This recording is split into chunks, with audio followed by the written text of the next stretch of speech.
Bismillahirrahmanirrahim. Assalamualaikum warahmatullahi wabarakatuh.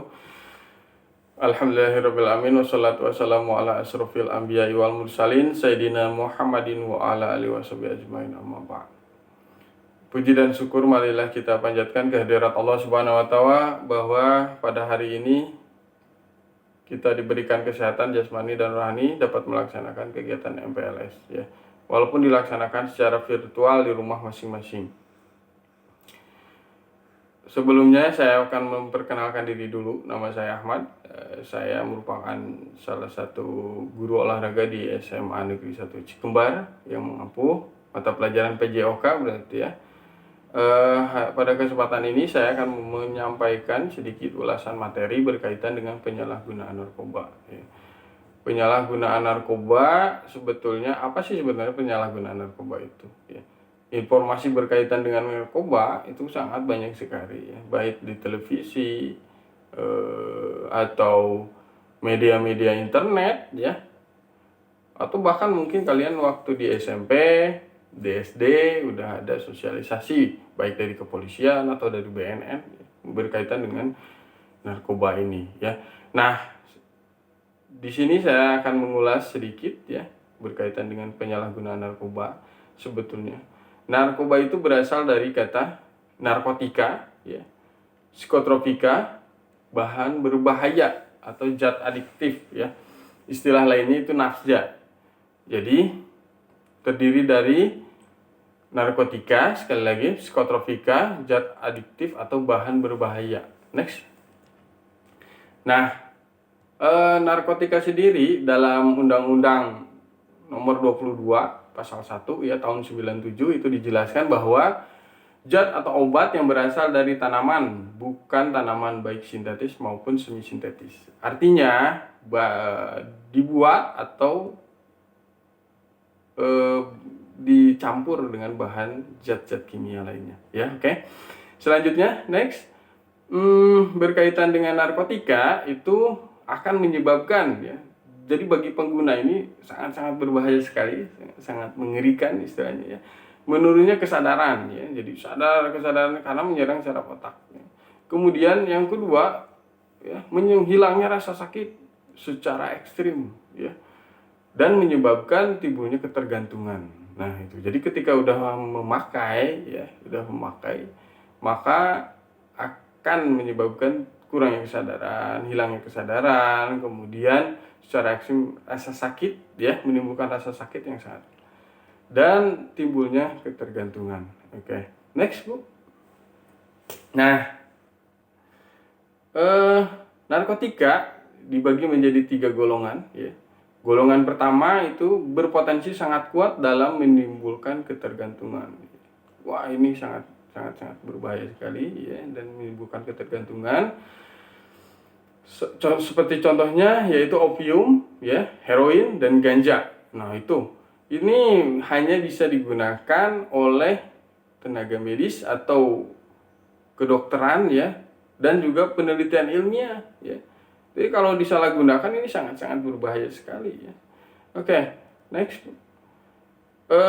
Golongan kedua itu berpotensi kuat dalam menimbulkan ketergantungan dan digunakan secara terbatas untuk pengobatan juga ya. Seperti feritidin, candu, betametadol. Nah itu ya, hanya digunakan untuk medis atau kedokteran ya. Kemudian golongan ketiga itu berpotensi ringan dalam menimbulkan ketergantungan dan banyak digunakan untuk pengobatan ya. Sebagai contoh asetil ya, kemudian destro dan hidrokodein. Nah ini merupakan golongan ketiga ya. Sebetulnya ketiga-tiganya juga baik golongan 1, 2 dan 3 ini sangat berbahaya sekali bagi kesehatan tubuh ya yang pemakai. Nah, yang kedua tadi narkotika ya. Narkotika itu dibagi 3 golongan, dan psikotropika itu dalam Undang-Undang Nomor 5 Tahun 97 juga ya, dijelaskan bahwa zat atau obat bukan narkotika ya, baik alami maupun sintetis, yang bersifat psikoaktif melalui pengaruh selektif pada susunan sistem saraf pusat serta dapat menimbulkan ketergantungan atau ketagihan. Nah, ada psikoaktif di sini ada sikap dan perilaku yang ditimbulkan aneh gitu, di luar dari kesadaran ya. Next. Untuk selanjutnya ini berpengaruh juga terhadap kejiwaan, mental ya, termanifestasi dalam perilaku pengguna karena menekan fungsi susunan saraf otak ya. Jadi itu ya, ini sangat-sangat berpengaruh terhadap kejiwaan ya.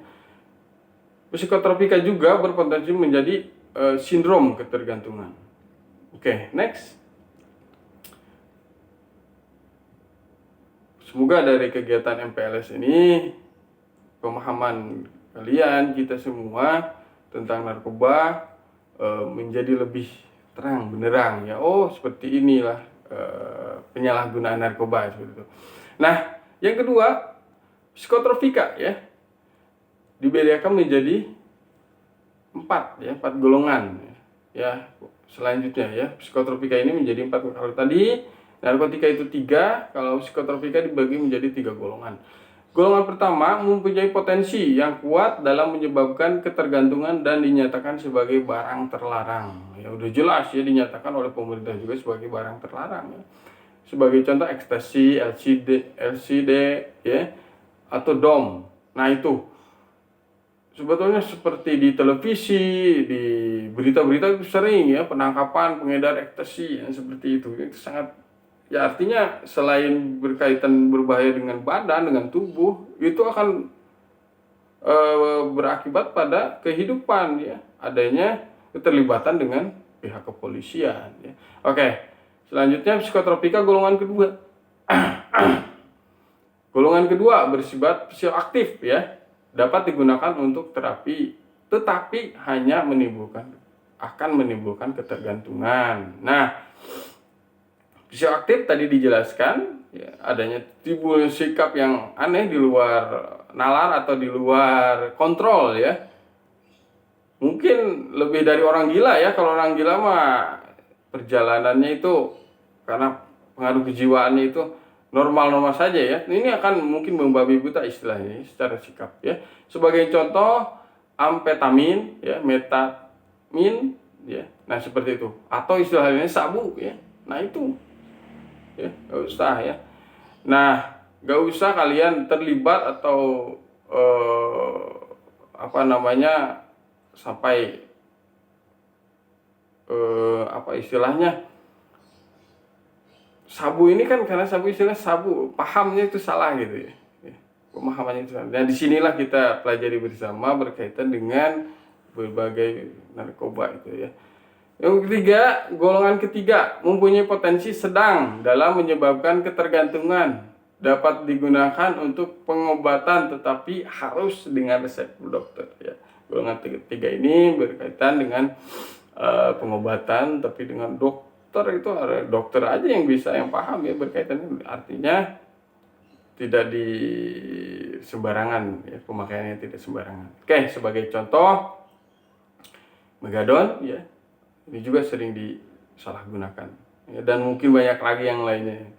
Oke, golongan keempat mempunyai potensi ringan dalam menyebabkan ketergantungan, dapat digunakan untuk pengobatan terapi harus dengan resep dokter juga ya.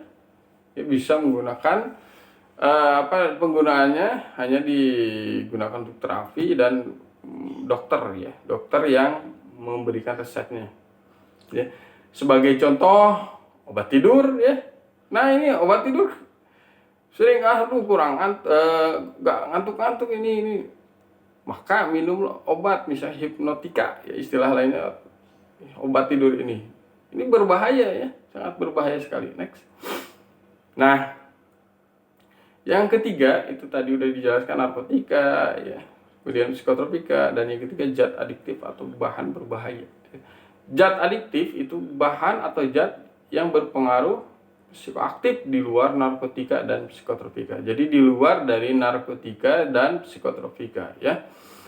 Nah, sebagai contoh yang pertama itu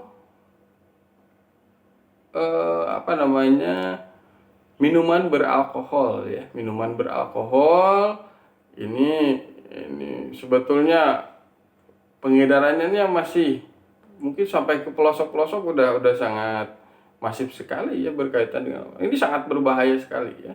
Minuman-minuman alkohol ya. Bahkan mungkin sekarang udah ada istilah dicampur dengan ini, kalau lihat di berita ya, dengan hal-hal yang lebih ekstrim lagi, dan menimbulkan banyak yang meninggal ya. Banyak kemarin berita di televisi, alkohol dicampur misalkan dengan apa gitu ya, atau nah ini menyebabkan kematian sampai 4 orang 5 orang mati. Mengerikan sekali kan ya. Ya itu. Kemudian yang kedua, inhalasi atau gas hirup ya. Mohon maaf ini ya, di rumah juga mungkin ada ya. Nah, tapi penyalahgunaannya ini ya yang tidak diperbolehkan. Sebagai contoh, lem, lamun cek badak modern mah ngelem gitu. Nah itu tuh inhalasi itu ya. Ya, kemudian selanjutnya poin ketiga ya, tembakau ya. Tembakau ini, tembakau itu yang paling utama merokok ya. Merokok itu pemakai tembakau yang mengandung nikotin. Jelas ya kalau rokok itu. Nah, di sini merupakan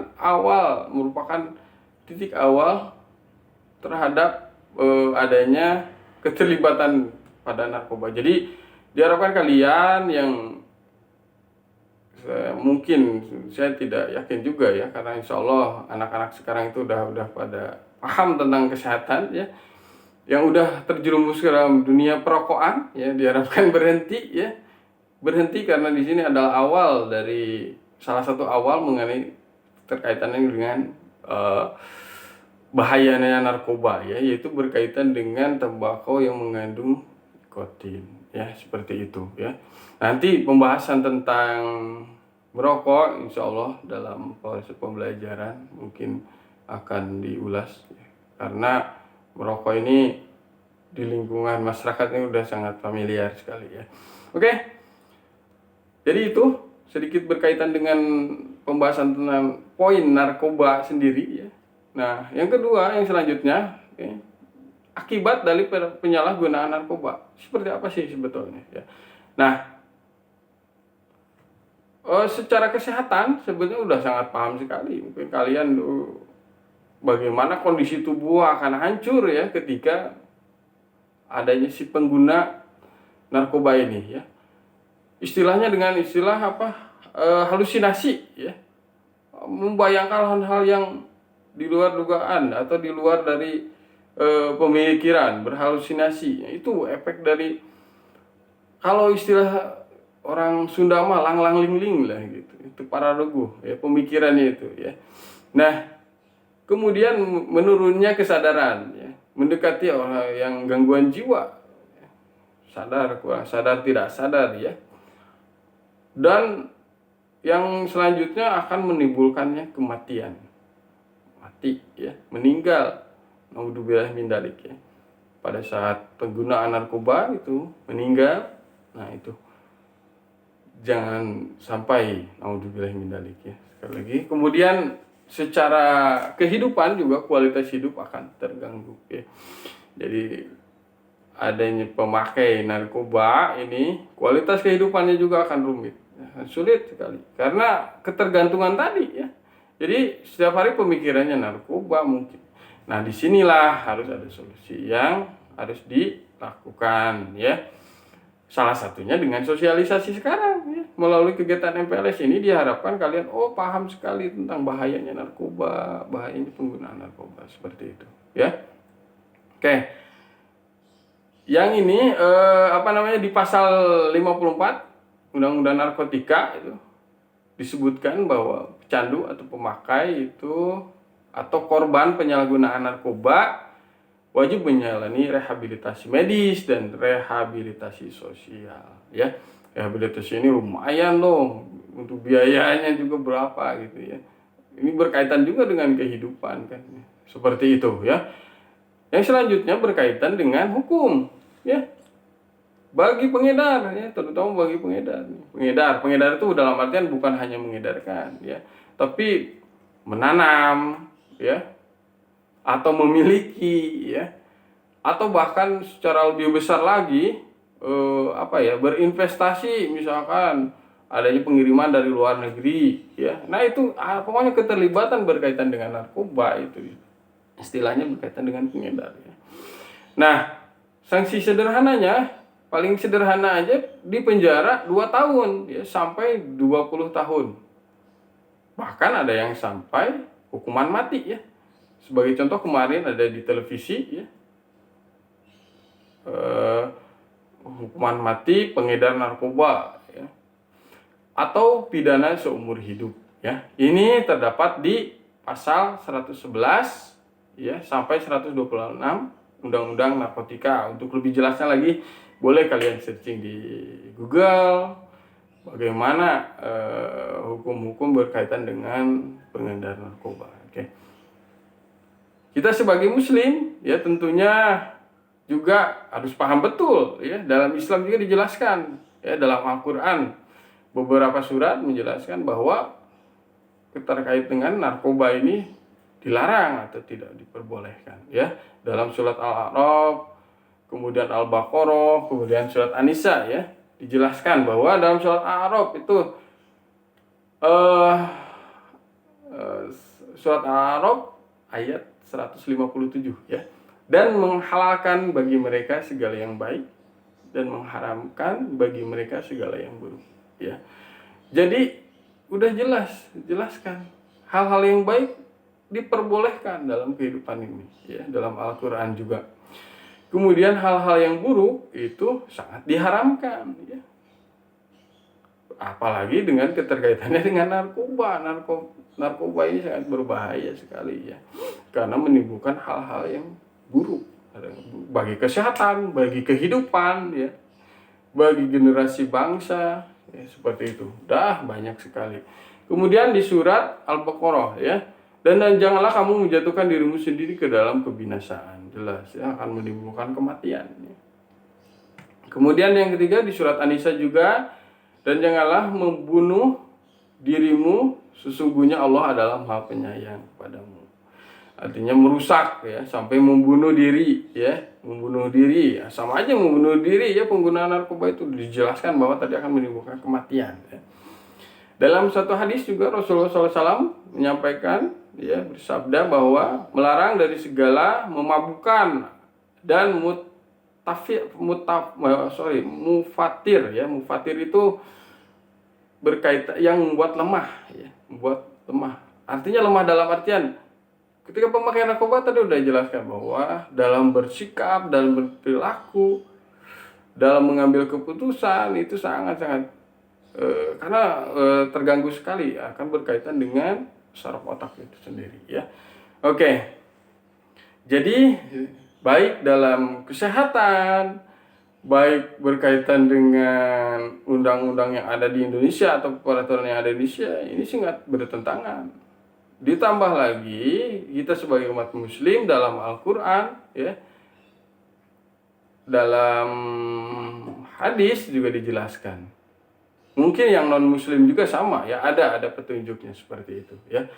Oke, jadi sebetulnya dari pemaparan sederhana ini, ya, apa sih sebetulnya penyalahgunaan narkoba itu, ya?